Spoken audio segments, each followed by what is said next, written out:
Hey folks, welcome back to Canada's Boxing Channel.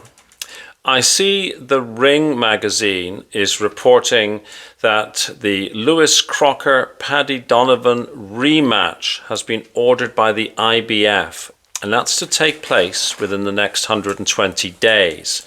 Now, we all remember we watched the Donovan, Crocker, Donovan fight, and I made a couple of videos about it at the time.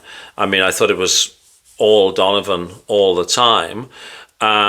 He was warned for, use of the head and whatever. And it appeared to me that the referee, McConnell, sort of lost control of the fight and had decided at some point that that Paddy Donovan was the bad guy. And then, of course, there was that incident where Donovan hit after the bell, no question, and it was boom, instant disqualification, you're done. Juxtapose that with the Tank Davis fiasco the following week where, I'm just going to take a knee, now I'm going to go over and check on my corner, make sure, everything's fine, and, dinner's arranged for later on, then I'm going to come back and chat with the ref a little bit, and then we'll continue boxing. Didn't even get a point deduction.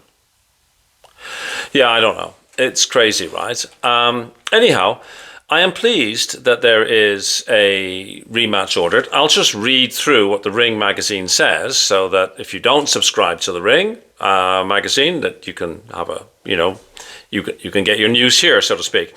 So, following a controversial disqualification defeat at the hands of Lewis Crocker on their March 1st title elimination bout in Belfast, Paddy Donovan is getting a share of justice. A share of justice. That's an odd way to put it, really, isn't it? In the form of an immediate rematch, which was ordered by the IBF Thursday. Donovan's co-manager, Keith Sullivan, is then quoted as how extremely pleased he was with the decision to order a rematch based on the utterly inexplicable disqualification that violated the governing body's rules. Well, I don't think it's an inexplicable disqualification. I disagree with the disqualification, but I mean, I think it's explainable. And then there's a lot of the talk about how Paddy was ahead on the fight, didn't lose a minute of the fight.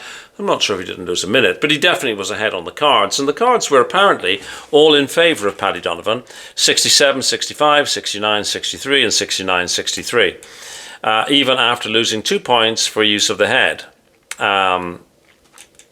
Yeah, I mean, it was all one-way traffic. It was a bit of a beatdown, really. Referee Marcus McDonald immediately disqualified Donovan, drawing outrage from the Donovan camp as well as fans and pundits. Yeah, like I say, I think Marcus McDonald lost control of the fight, and I think his emotions got the better of him, to be perfectly honest. Sullivan then says how much effort he put into the appeal, and today, the ruling by IBF President Daryl Peoples cited that due to McDonald not being in an optimal position to intervene at the end of the round, and Donovan being unable to hear the bell before throwing the final punches of the fight, negotiations for a rematch are to take place immediately, with the fight to be scheduled in the next 120 days. And there's two key points. Protecting the fighter is an important role that the referee has, right? And McDonald was out of position. He should have been able to leap in and protect Crocker from Donovan throwing punches after the bell. I absolutely know from personal experience about a thing called auditory exclusion, where you're so focused on something or you're under such stress that you wouldn't hear something right by your ear, right? I mean, that's something that anybody who's had any military or law enforcement or firefighter, paramedic kind of experience will probably be able to attest to. In moments of very high stress, you simply won't hear what's going on around you.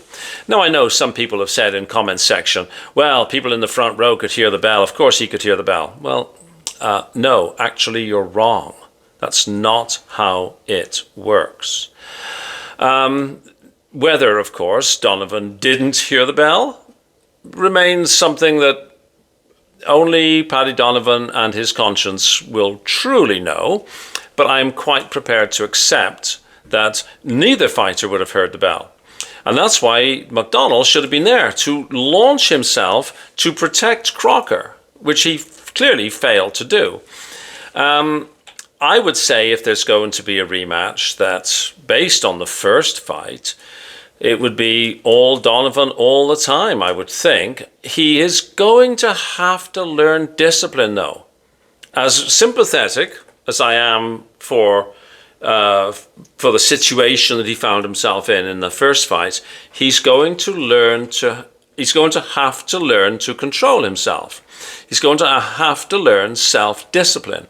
So if the flow of the fight, or the referee's judging, rules, wagging a finger, whatever, is not going his way, he's just going to have to control himself, solid demeanor, just keep doing his work, focus on his job. I think that Donovan allowed the fact that the referee showed, in my view, bias against him to get under his skin, which may have made matters worse. He needs to do what Tank Davis's opponent did, and I just, for the life of me, can't remember the opponent now. Anyhow, he needs to control himself better, and he needs to be more disciplined. If he's disciplined and sticks to a fight plan, there's no reason why he shouldn't give Crocker an absolute shellacking, probably stopping him around 7 or 8, and then he can move on. But I think it'll be a good fight. I'm looking forward to seeing it. I suspect there'll be a lot of promotional build-up, and of course, nearer the time, we will cover that. So, thanks very much for watching. Please like, please share, please subscribe. Thank you. Bye-bye.